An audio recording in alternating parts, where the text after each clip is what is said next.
was your first job in the business? The first time you could call yourself an actress? I did a Payless shoe commercial for Telemundo. No way. Yep. How old were you? 9. And did you know then that this was a career, or were you just acting for fun?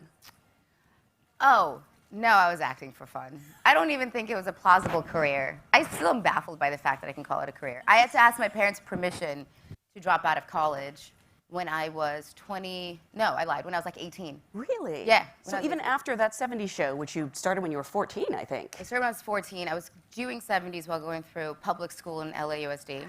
And then I went to college in LA. And while shooting 70s full time. And so it became a little bit of a, I didn't want to be stuck in the 405 in traffic, and that's the truth. And I also had no skills, and I didn't know what I was going to study in college, and I was like, what am I doing here? And so I asked my parents for permission to actually make this my career. Wow. When I was 18. So really we have the 405 traffic to credit for, that's true. for your blossoming career. I otherwise was undeclared. It's not like I had any skills, guys. I wasn't in there being like, I'm going to go to law school. I really was like, what am I doing with my life? I clearly love what I do today. What am I going to go and study? Not Shakespeare. Well, why not? Because I just don't like Shakespeare. Okay, like, that's a great reason. I guess I could in order to be called an actress. I was like, maybe I should be a serious actress. But no, didn't happen. I find Black Swan very Shakespearean, so I think totally. In a way you got there. I can pretend to be lots of things. I don't actually have to understand what I'm doing. And now I know you're pairing with Kate McKinnon in The Spy Who Dumped Me. Do you think you're drawn to female-driven projects? No, because you just named the 3 that I've done. So I clearly, there's either I'm not drawn to them or there just simply aren't any. I will say, no, I am drawn to them. But you just named the 3 that I did, right? So Bad Moms came to me, and I'll be fully honest about it. Bad Moms had different actors that were in it that kept dropping out. So to the point of, do women support other women? Do women believe in an all-female project? No, they don't. And women kept dropping out, like, I don't know if anyone's going to want to see this movie. It's an all-female cast. I don't want to drop out. I want to drop out. And I was like, don't drop out. And I was pregnant and had a baby, so I wasn't even thinking about doing it. I was trying to make other people do it. And then enough time went by where my daughter got old enough, and I was like, you know what? This movie just simply needs to be made. Mm-hmm. And so then I attached myself to it, and everyone's like, are you sure? And I was like, no, but I think it's right. And so we did it, and everyone's like, can you believe that this movie did so well? And I was like, yeah, I really can. It's a good movie, and it's funny. And so that being said, I then got pregnant again, and I was like, I'm only going to do 1 movie. I then did Bad Moms 2, and I was like, that's all I'm going to do for the year, and I'm done. And then a script came along, and it was The Spy Who Dumped Me with Kate McKinnon and Susanna Fogel as the director. And I was like, I don't know if I want to do this. I can't do 2 movies back to back. I have a newborn. Like, I can't travel. I didn't want to. My whole family moves as a tribe, and I was like, I can't do this. And my husband turned to me and goes, you realize you've never worked with a female director? Mm. And I was like, yes, I have. And he was like, okay, tell me who. And I realized I hadn't. Not only had I not worked with a female director in 20 years of doing it, no, how long have I been in this industry? 25 years of doing this. I have never worked with a female R-rated film director. You're kidding? Nope. Not even in TV? You never had female directors on? Nope. That is shocking to me. Yeah. Wow. And so I was like, you know what? Whether or not I can do it, I had a newborn, and I was like, we're doing this movie. Because I was like, I support this process. Even if the movie never were to come out, I was like, how do I say no to something that never happens? And I'm curious, I mean, was there a noticeable difference on set with a female director? There were pros and cons. Yeah. Isn't that interesting? There really were, yeah. But you like working with women, like in these ensembles, I would say. I love it, but there's a lot of men still left on set that need to be reined in a little bit. But yeah, of course there's a noticeable difference. No one's yelling at each other. Isn't that funny? They say we're emotional. And we I find are, it's the but men not who like yell. that. Yeah. Like, it was nobody yelled. Yeah. It was lovely. Nobody got mad. There was no screaming matches. 7 o'clock, everyone's like, bye, go home. And I was like, go home. Like, I got to see my kids for dinner. It was lovely. And is there something that women can do to help other women in these situations? Hire them. Yeah. It's so simple. It's going back to the idea of band-aiding a problem. Like, let's band-aid it. You'll get a pay raise, and you Oprah the room. Like, you get this, and you get this, and you get this. That doesn't solve any problems. Yeah. It's the fact that that there's boards. And so you know, yes, a woman will be, you know, in charge of a studio, but she's not really. And let's not forget that. I think people forget like logistics.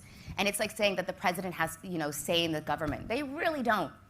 The House, the Senate, the Congress, there's so many other elements. And so you have the president of so-called studio. She's got bosses. 99% of them are men. Let's not forget. So I think that, you know, you have to just change the way people view films. You have to change the way that people view what they'll call an anomaly. Look at that movie. All women. It did so well. How random is that? And you're like, that's not random. But then if one fails, then they're like, see, nobody wants to see women. When will they stop referring to these movies that make so much money that have female leads as an anomaly? I don't know. What's the number? I don't know. I don't know. I'll let you know when it happens. I don't know. I've been very fortunate, but I don't know. I do hope and think that things seem to be shifting in that direction, that it's more appropriate to speak up for yourself now. Maybe, Yeah. but you just hope that it's not a moment. You hope that there's actually a change in society, and that's something that we can't predict. What can we do, though, to make sure that it's not just a moment, to keep this going? Empower one another. I stand by this, and I talk about this all the time with my girls at my company. It's the idea of this, and I didn't realize this until way too late in my life. So maybe like 5, 6 years ago, and I was like, I need to figure out the psychology behind this, and I started reading about it. I'm sitting here with my husband, and we're looking at somebody. Am I your husband? You're my husband, okay? So we're walking. Somebody walks in the room, and they walk in and walk out, and I'm like, oh my God, that shirt was so cute. And he literally goes, I have no idea what you're talking about. He doesn't even look at what the person's wearing, what they look like, what their hair colors, and I can systematically break them down because it is innately in me to, for whatever reason, judge a human being. Whether it's good or bad judgment, that lipstick was great, that earring didn't match that shoe. Like you overanalyze what that person looks like, and whether you admit it to yourself or not, we as women just do that to one another. Like a woman walks in and I'm like, why is she wearing that dress? Like, and then I catch myself being like, what? No. And it's the hardest thing for so many years for me to stop simply doing. And I think that if we can just acknowledge that, it doesn't make us bad people, but if we can move forward, if we can move past that, if we could just stop judging one another as women, then I think that there will be a massive amount of progress in society. Well, that's fantastic. I do want to... I could be wrong. I'm sure there's some psychologists like, that's bullshit, but... The important thing is your lawyer agrees with you. Patty? How many fights have you and I had on the phone? Crying. Just say something, okay, about that, because you've repeated that. I'm going to get drugs. I talk like this. This is not even... Yeah. I think it's great that you can fight and know that it's not I've cried personal. on the phone. Yeah. I've cried on the phone. I know. And obviously this year we're seeing this huge reckoning that's long overdue with the Time's Up and the Me Too movements. What steps do you personally hope the industry takes in the future? It's such a loaded question. I don't want to steal the lawyer's answers, but I feel like... Oh, you were listening to that panel? Yeah, of course I was. I want to call Patty out on all her bullshit. I'm kidding. I love Patty so much. Well, what do I feel like the industry takes away from it? It's such a bigger problem than this industry. I don't want to narrow it down to this. I think that women in general need to empower other women. I just do. I think that not to get too technical on all of the aspects of what the Me Too movement was about, but empowering one another, there's so much power in that, and I think that we lack that in society. I think it's been inbred in us for hundreds, if not thousands of years of that, and so, I always equate it to this. First of all, there's two things I want to make. So I was in this industry for however long as a kid, moving to teenagehood, to my 20s, and I always looked at it as like, okay, I'm a girl. I have a lawyer, I have an agent, I have a manager, I have a publicist. I'm going to let them do their job. I don't want to get involved. I don't want to step on people's toes. I just want to be quiet, just show up to work, be really good, be really polite, and go home. And that's not how shit works. And I didn't realize that that's not how you get shit done. Pardon me. I know this airs, and I apologize for cursing. I know that's not how you get stuff done until I met my husband. Interesting. Who empowered me more than anybody. Because he was like, get on the phone. When they're negotiating, get on the phone and start negotiating for yourself. And I was like, no, that's what other people do. And he's like, learn, just educate. And I would sit there and I put on mute and I would write down all the words that I would hear that I knew nothing about, that I didn't understand what they meant. It's so weird to say, but like above the line, below the line. What does that mean to a 16-year-old? Nothing. Ask most actors that aren't involved in negotiations. They don't know what that means. Add gross, add zero. None of this makes any sense. So I sat down with a dictionary and I started writing all this down, and I would talk to Patty, and Patty would be yelling and I would be yelling back, and I didn't even know what I was yelling about half the time. And then I'd hang up the phone, and then I would literally go online and be like, what did I just yell about? And I didn't understand it. And I educated myself and I asked questions, and then I got involved. And when it came to Bad Moms 2, I ended up negotiating at Christmas at midnight with one of the producers for another actress. Because the more involved, the more time you take for yourself, the more empowerment you give yourself at the end of the day. And I think that that's so important to do, to never stop learning. And I was so like, I'm in my happy place, I'm a working actress, I have a job, and I have all these people that I paid money to do their job for me. No, that's not how it works. You did start at such a young age, and this is a tough business at any age. I'm just kind of curious, managing to maintain a versatile career, doing lots of things, how has the business changed over the years, particularly for women? I don't think it has. I don't know if that's a Thank you for being honest. It's the truth. I don't think it has. Where's Patty? Where's my lawyer? Patty! Listen, I've been with Patty since I was 14. Patty, has it changed? Not that much. Yeah, it hasn't. Like, the biggest fights that I've had within this industry, truly screaming, bloody fights, have been with Patty. Because I don't think that things changed at the pace that I wanted them to. We were actually talking about this off stage about, and I love that you'll come right out and say, yeah, I fight with these people. Because I think sometimes women are told that we have to be demure or, what's the word, pliable. But you are not afraid to speak up for what you want. No, but I also, you know what? I was very lucky where I could say no. I didn't have to worry about how my bills are going to get paid, and I think that that's something that people forget. Like, why didn't you just walk away? Why didn't you simply say no? Because we got bills. You have to put food on the table. It's still a job, and I think people forget that at the end of the day. I was a working actress since I was 9. I was on a sitcom at 14. So when I chose to make it my career, the ability to say no is the most powerful tool you can have. And I had people that supported and encouraged me saying no. Even when it was really tough. I will say, I don't know what the numbers are, and I'm sure somebody will fact check this, but I, consecutively started doing different films with different genres, and I didn't want to be put into a box. I would do a comedy, and it would break 100 million. I would do a drama, and it would break 100 million. For a minute there, it was like 100 million, 100 million, 100 million. I was earning $2, $2.25, $2.27, $2. And it was never moving at the pace I wanted it to. And finally, I did a movie, and it earned, again, it was like 100 plus. And there's a sequel, and I was like, oh, this is it, guys. I'm finally going to pay off my mortgage. And Patty's like, nope.